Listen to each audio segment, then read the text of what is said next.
Welcome to my channel জিন্দগি কা সফর উইথ দেবপ্রিয়া। বন্ধুরা, আজকে তোমাদের সকলের সাথে আমি শেয়ার করছি 19 জুন 2025 একটা ছোট্ট গল্প। আমাদের নিউলি কনস্ট্রাক্টেড ডিআরএম বিল্ডিং, সেটাই দেখতে আমি এসেছি। আর এই যে শর্টটা দিলাম, সেই শর্টের ফুল ভিডিওটা কিন্তু আমার চ্যানেলে আছে। তোমাদের যদি ইচ্ছা করে তোমরা দেখে নিতে পারো। আশা করি তোমাদের ভালো লাগবে। আমাদের নতুন ডিআরএম বিল্ডিং ভীষণ সুন্দর হয়েছে দেখতে। পুরাতন ডিআরএম বিল্ডিং থেকে দেখতে একদমই আলাদা।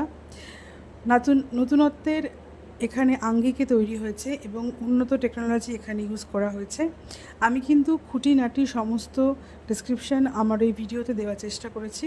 আর হ্যাঁ, যদি আমার চ্যানেলটা ভালো লাগে অবশ্যই করে সাবস্ক্রাইব করে নিও, শেয়ার করো বন্ধুবান্ধব আত্মীয়স্বজনদের সাথে, তাহলে আমার খুবই ভালো লাগবে।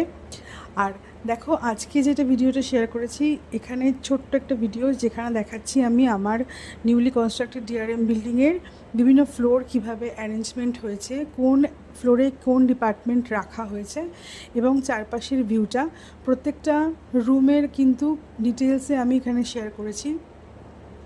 সিটিং অ্যারেঞ্জমেন্ট থেকে আরম্ভ করে আমাদের সমস্ত কিছুই, ওয়াশরুম এরিয়া, ওয়াটার পিউরিফায়ার, সমস্ত কিছুই দেখো। এখানে ইন্ডিয়ান রেলওয়েজের লোগো দেখতে পাচ্ছ তোমরা। আশা করি তোমাদের আমার চ্যানেলের ভিডিওগুলো ভালো লাগে।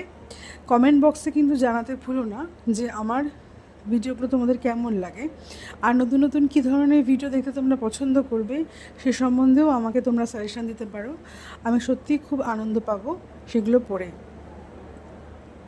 1952 সালে আমাদের পুরনো ডিআরএম বিল্ডিং তৈরি হয়েছিল, আর এখন 2025 সালে সেই পুরাতন বিল্ডিং ছেড়ে আমরা নতুন বিল্ডিংয়ে আসব।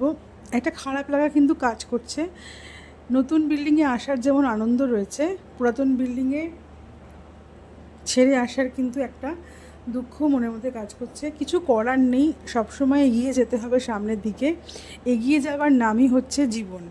থেমে থাকলে কিন্তু চলবে না, নতুনকে আপন করে নিতে হবে এবং পুরাতনকে টাটা গুড বাই জানাতে হবে। এটাই জীবনের কিন্তু মূল মন্ত্র। যত আমরা কোনো জিনিসকে আঁকড়ে ধরে রাখবো, তত কিন্তু সেই জিনিসগুলো আমাদেরকে আঁকড়ে ধরে রাখবে। এটাই আমি জীবন থেকে শিখেছি।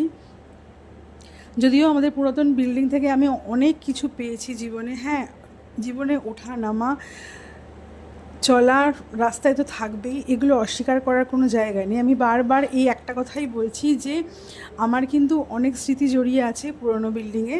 আশা করব নতুন বিল্ডিং আমাদের জন্য, সকলের জন্য, আমরা যারা রেলওয়ে কর্মচারী সকলের জন্য আশীর্বাদ স্বরূপ হয়ে দাঁড়াবে এবং সুস্থ জীবন, সুস্থ কর্মজীবন এনে দেবে। তাহলে এই অবধি